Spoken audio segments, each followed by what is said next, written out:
हो गई है सुबह और निकलते हैं हम एक्सरसाइज करने।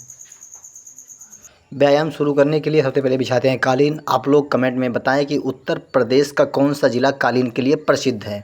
उसके बाद में हम मारते हैं पुशअप। पुशअप के 20 सेट पूरा करने के बाद बढ़ते हैं हम अपने अगले एक्सरसाइज की तरफ, जिसका हम मारते हैं 30 सेट। और इसके बाद में हम शुरू कर देते हैं अपने डोले को मजबूत करने के लिए एक अलग सा एक्सरसाइज, जिसके लिए हमने चुना है अपना देसी वाला डंबल, जो कि 3-3 किलो के आसपास पे में है। इसका 100 सेट लगाने के बाद में ये रात बॉडी का कंडीशन। उसके बाद में हम बैठ जाते हैं दिमाग को स्ट्रॉन्ग करने के लिए मेडिटेशन करने। इस बार हम सोच रहे हैं कि कहीं कम उम्र में ज्ञान की प्राप्ति ना हो जाए, इसलिए जल्दी से मेडिटेशन ख़त्म करके नहा धो के और डब्बा लेकर खाने का निकल लेते हैं एक लाइब्रेरी की तरफ।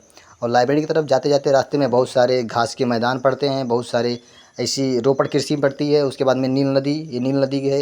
नील नदी को हम पार करके पहुंच जाते हैं लाइब्रेरी। और लाइब्रेरी में पहुंचने के बाद अपनी किताबों को अस्त व्यस्त पड़े थे, आपस में लड़ रहे थे, इनको हम रखते हैं अलग अलग, क्योंकि इतिहास और भूगोल का कभी जमता नहीं। वो कहते पहले हम आए, पहले हम आए, इसी चक्कर में इन दोनों आपस में लड़ने लगते हैं। उसके बाद में हम अपना शुरू करते हैं पढ़ाई का पहला स्लॉट, जिसमें हम पढ़ते हैं भारतीय राज्य व्यवस्था के एनसीईआरटी के जो टफ क्वेश्चन होते हैं उनको हम सॉल्व करते हैं।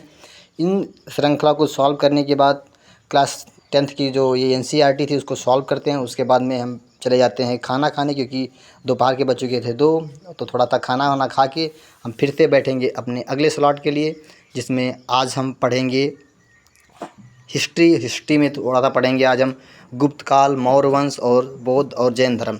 इन सबको कंप्लीट करने के बाद में हम इसका लगाएंगे एक मिनी मॉक टेस्ट। और मिनी मॉक टेस्ट को लगाने के बाद में फिर देखेंगे कि कहाँ कहाँ हमारे क्वेश्चन गलत हुए हैं।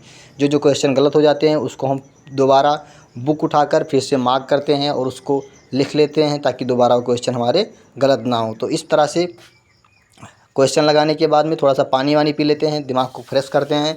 और फिर से हम पढ़ेंगे, अब डीआई के 20 क्वेश्चन सॉल्व करेंगे, जो कि बहुत ही इंपॉर्टेंट होने वाले हैं पीटी के एग्ज़ाम में। क्योंकि पीटी में जब तक परसेंटाइल अच्छा नहीं होगा, हम आगे के मेंस एग्ज़ाम में नहीं बैठ पाएंगे। तो इसलिए पीटी को थोड़ा फोकस कर रहे हैं, क्योंकि पिछले साल की तरह इस साल मेरा सूखा ना निकल जाए। पिछले साल सिर्फ एक ही पेपर देने को मिला था और इस साल भी एक पेपर देने को मिला है। तो इस वजह से सिलेक्शन के चांस आपके बहुत कम हो जाते हैं। यदि आपका पीटी में स्कोर बहुत अच्छा रहेगा, तभी आप मैक्सिमम एग्ज़ाम में बैठने का मौका पाएंगे। तो इसलिए पेट को मैं फोकस कर रहा हूँ, क्योंकि जब परसेंटाइल अच्छा होगा तभी एग्ज़ाम में बैठने को मौका मिलेगा। तो इस तरह से डीआई को सॉल्व करता हूँ और उसके बाद में फिर मैं पढ़ता हूँ अगला विषय, जो है साइंस। क्योंकि साइंस मेरा एकदम से ख़राब है, साइंस में मेरे 5 में 1 भी नंबर नहीं आते हैं। इसके बाद में निकल जाते हैं साइंस पढ़ते पढ़ते, दिमाग ख़राब होती है, चाय पीते हैं, चाय पीने के बाद में पहुंच जाते हैं फिर घर। और घर पहुंचकर थोड़ा सा फिर आराम करने के बाद बैठ जाते हैं पढ़ने के लिए, जिसमें 1 घंटे पढ़ते हैं साइंस। और साइंस पढ़ने के बाद में सो जाते हैं।